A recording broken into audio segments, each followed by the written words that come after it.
Radhe Radhe, good morning, welcome back to my channel. কেমন আছো বন্ধুরা? আশা করছি তোমরা সবাই ভালো আছো, সুস্থ আছো। আমরাও খুব ভালো আছি। তোমাদের সকলকে নতুন একটি ব্লগে অনেক স্বাগত জানাই। আজকে ফ্রাইডে, তো আজকে এখন আমি বানাচ্ছি সকালের চা, সাথে থাকছে ব্রেড। আর আজকে না এই ব্রেডগুলো নেওয়া হয়েছে, তার কারণ বাড়ির সামনে দিয়ে রোজই ব্রেড যায়। তো সেখানে কোয়াটার রুটি যেটা মানে যেটা লম্বা শেপ, সেটাও একটা নিয়েছি, সেটা মার জন্য। আর এইগুলোই নিয়েছি, মানে বাড়ির সামনে দিয়ে যেহেতু যায়, একবার ডাক দেয় যে নেব নাকি, তো ওই জন্যই নেওয়া হয়ে যায়। আর যখন ধরো ব্রেড ঘরে থাকে তখন হয়তো নেওয়া হলো না, বা অন্য কোনো খাবার হয়তো বানাচ্ছি বা বানাবো, তখন হয়তো নিলাম না। তো যেহেতু ডাক দেয় যে নেব কি না, সেজন্য নেওয়াটা হয়ে যায়। তো এখানে আমি ব্রেডগুলোকে একটু সেঁকে নিচ্ছি। আমি না কোনো ব্রেডই সেঁকা ছাড়া নিজেও খাই না, কাউকে দিতেও চাই না। তো আমি ওরা না বললেও, মানে কেউ যদি বলে যে সেঁকতে হবে না, আমি তাও সেঁকেই দিই ব্রেডটা। তো এখানে চা বসিয়ে দিয়েছি ইন্ডাকশানে, ওখানে ব্রেডগুলো সেঁকছি আমি তাওয়াতে।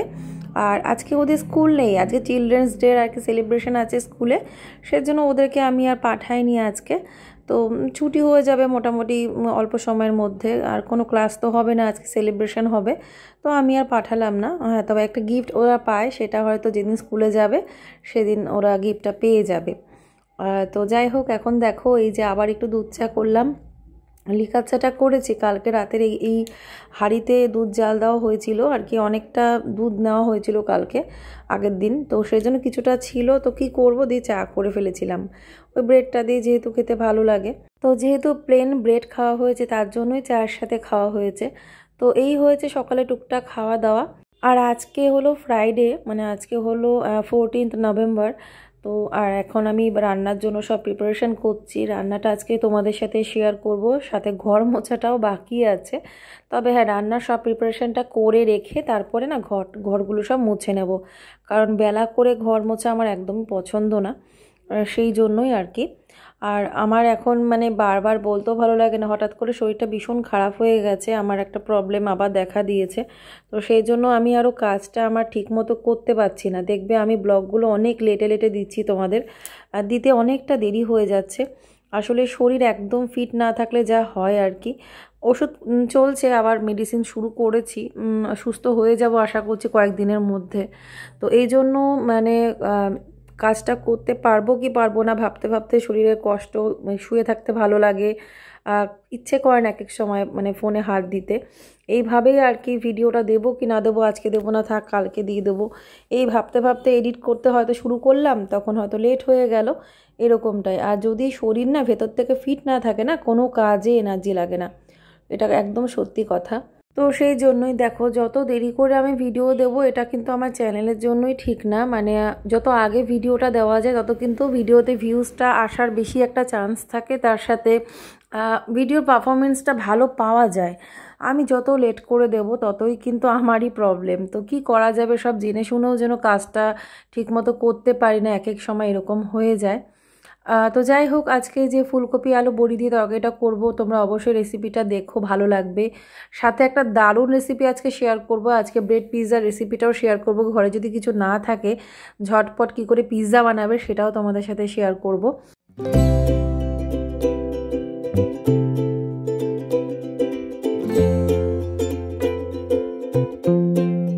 তো শেষের দিকে এখন ঘর মোছা, আর এইটুকুনি জাস্ট এক ঝলক শেয়ার করলাম।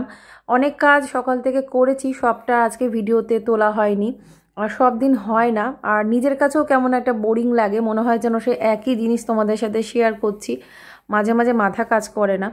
আবার হুটহাট কোথাও বেরিয়ে যাব সেটাও পারি না, কারণ সব দিক চিন্তা করতে হয়। এই যে ওদের আবার পরীক্ষা শুরু হয়ে যাচ্ছে সামনে, এখন ক্লাসের টেস্টও শুরু হয়ে গেছে।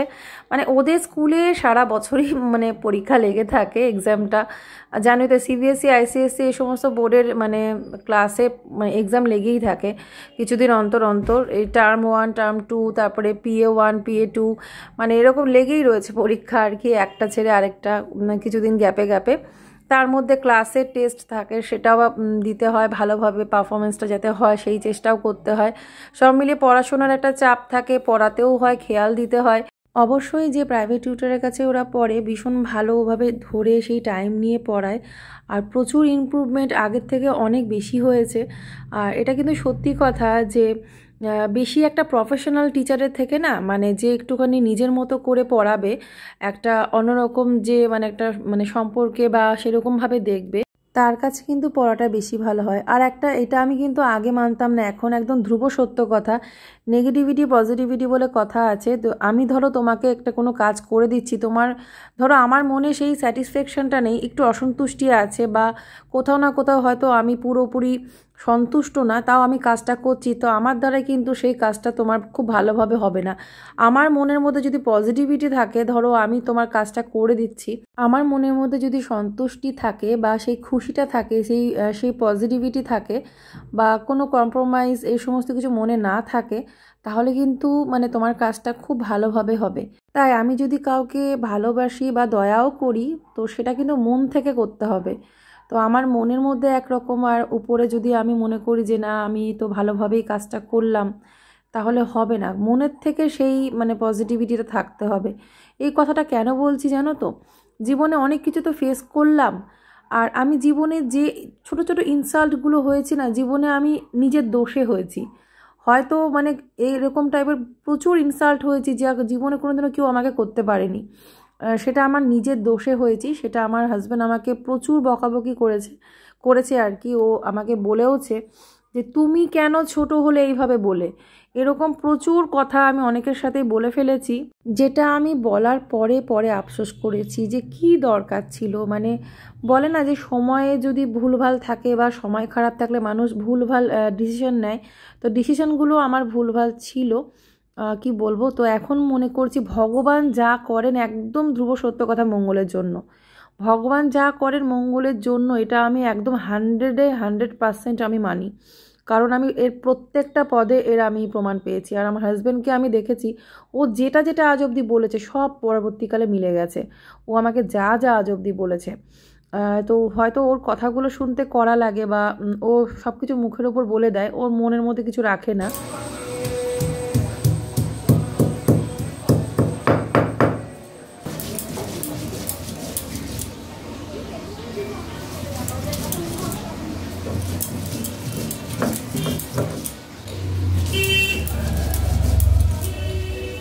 কষ্ট করে শিলপাটায় বেটে রান্না করতে হচ্ছে। তবে হ্যাঁ, এই মশলা দিয়ে রান্নার একটা মানে খাওয়া দাওয়ার একটা মজাই আলাদা, খুব টেস্ট হয় রান্নায়। তবে ওই টেস্টের জন্য অত কষ্ট করতে ইচ্ছে করে না, কিন্তু বাধ্যতামূলকভাবে এইটুকুনি কষ্ট না করলে আমার তরকারিটা ভালো হবে না। সেই জন্যই আর কি একটু শিলপাটায় মশলাটা বেটে নিলাম, জিরে, আদা, কাঁচা লঙ্কা, একটু সামান্য হিং দিয়ে মশলাটা ভালো করে রেডি করে নিলাম, বেটে নিলাম। তো ফুলকপিটা ওদিকে ভেজে নিয়েছি। আর ফুলকপিটা দুবারে ভাজছি, মানে একবারে ভাজতে গেলে অনেকগুলো ফুলকপি, তো মানে মোটামুটি গোটা গোটা ফুলকপি রাখার জন্য আমি মানে সেরকমভাবেই ভাজি। একসাথে ভাজলে অনেক সময় ভেঙে যায়। ফুলকপিগুলোকে প্রথমে ভাপিয়ে নিয়েছি, তারপরে এখন দেখো ভেজে নিলাম। তার আগে তো কুমড়োটা ভাজা করে নিয়েছি। আর আমাদের এখানে একটু মাইক বাজছিল, ওই যে সেই ক্লাবের খাওয়া দাওয়া হয় না, সেই রাস উৎসবের পরে আবার ওদের মাইক বাজাতে লাগে, জানি না কেন, সব জায়গায় হয় না অবশ্য। তো যাই হোক, সেই মাইকের আওয়াজটা আসছিল। তো এখানে দেখো আমি ওই বড়িটাকে ভেজে নিচ্ছি তেলের মধ্যে। বড়িটা ভেজে তুলে নেব, তারপরে তেলের মধ্যে একটু কালো জিরে দেবো, দিয়ে আলুগুলো ছাড়বো, দিয়ে আলুটাকে ভালো করে ভাজবো একটু নরম করে, তারপরে মশলা দেবো। তো এখানে দেখো তেলের মধ্যে দিয়ে দিলাম আমি কালো জিরে, একটু সামান্য 5 ফোড়ন দিয়েছি।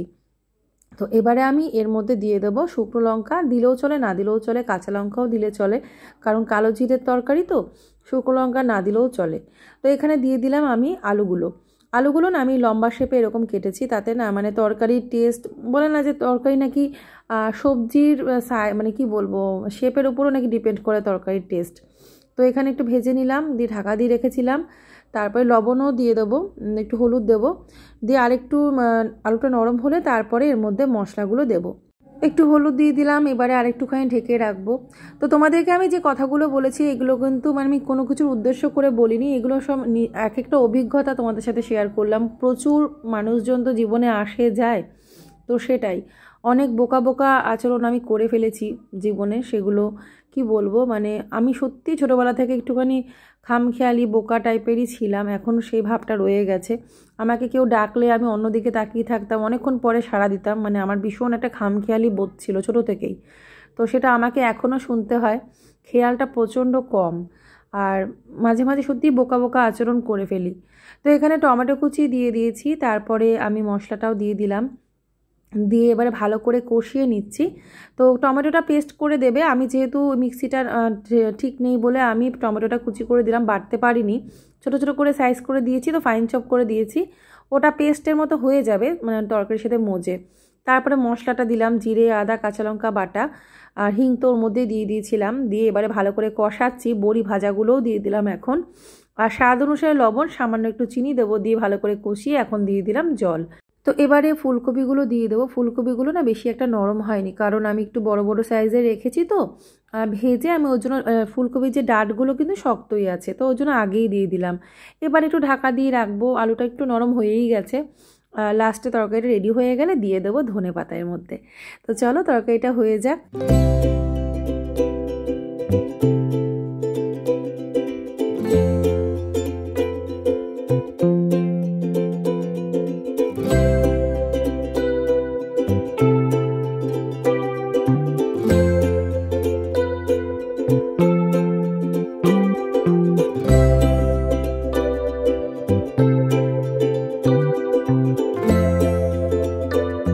তো হয়ে গেল ফুলকপি আলু বড়ি দিয়ে তরকারি, অসাধারণ টেস্ট লাগে। আর এই তরকারি না একটুখানি পাতলা তরকারি, মানে পাতলা রসাই ভালো লাগে, মানে বেশি গাঢ় মশলা মশলা কিন্তু ভালো লাগে না।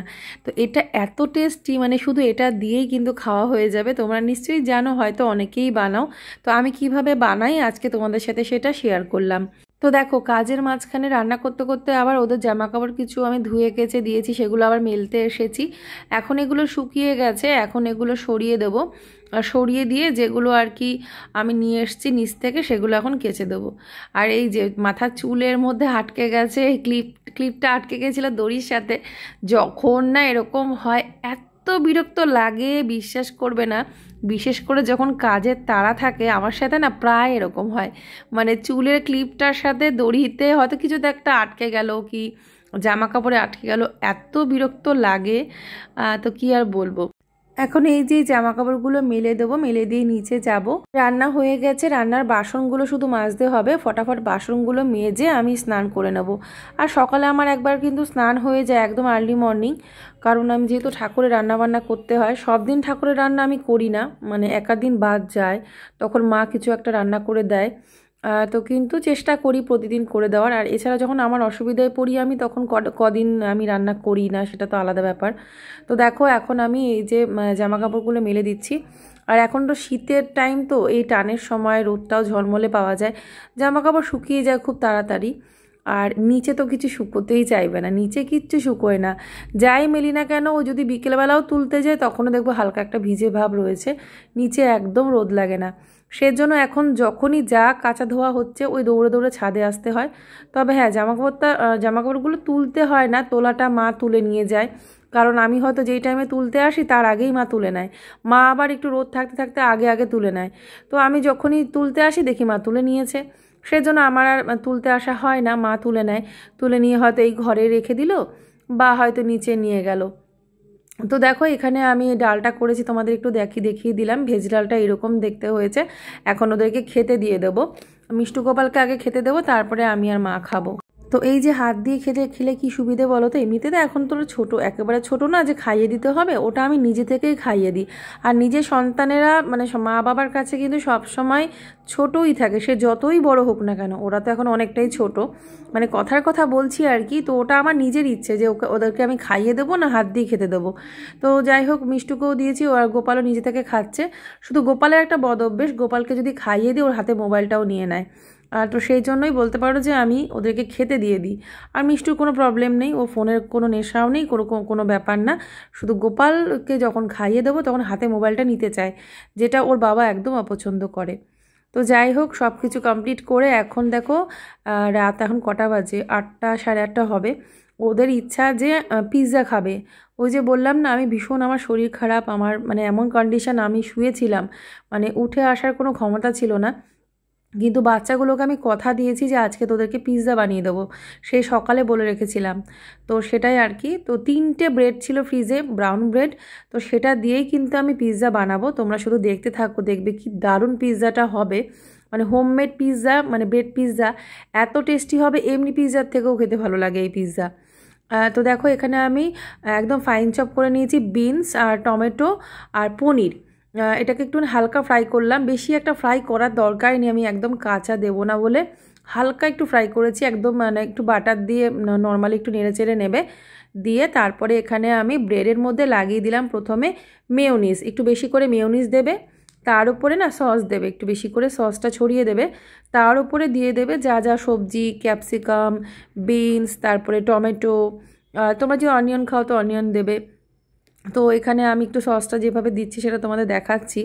এইভাবে পিৎজাটা অবশ্যই বানিয়ে ট্রাই করো, দেখবে বাচ্চারাও যেমন ভালো খাবে আর বড়োদেরও কিন্তু খেতে দারুণ লাগবে। এরকম এক পিস করে পিৎজা সন্ধেবেলায় চায়ের সাথে দারুণ লাগবে।